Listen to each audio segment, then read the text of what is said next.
Donc la présentation de ce matin concernait les enjeux de la maladie chronique à l'adolescence.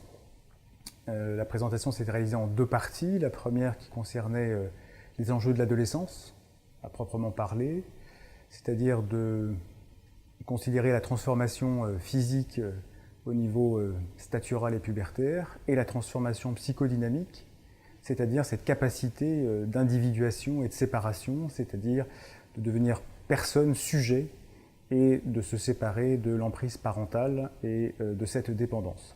Vous nous avez notamment parlé dans la première partie de l'importance du cercle familial dans un contexte de crise d'adolescence. Qu'est-ce que vous pouvez nous en dire en quelques mots?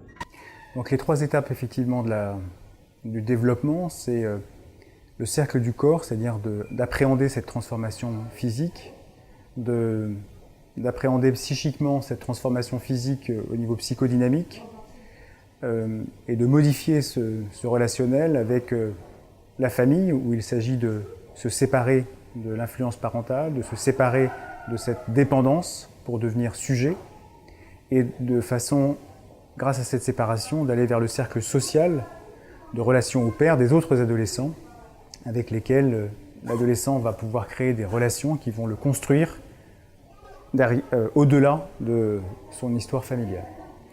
Alors ensuite, vous avez parlé dans une seconde partie des enjeux de la maladie chronique, notamment de l'impact psychologique. On a aussi entendu parler de nécessité de concilier le besoin d'indépendance et de dépendance au traitement. Qu'est-ce que vous pouvez nous en dire?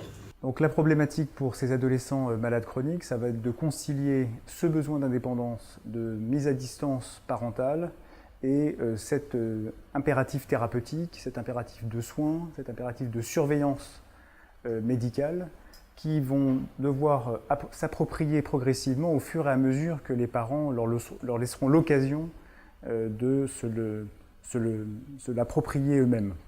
Et donc c'est tout cet enjeu thérapeutique qui va gêner cette distanciation à la famille, tout en gênant également le processus d'identification aux autres adolescents à travers une symptomatologie douloureuse, à travers une symptomatologie de handicap qui, stigmatisante et gênant l'image qu'ils ont d'eux-mêmes, va empêcher, modifier les relations possibles aux autres adolescents qui constituent le point d'ancrage qu'ils vont devoir atteindre en quittant l'enfance.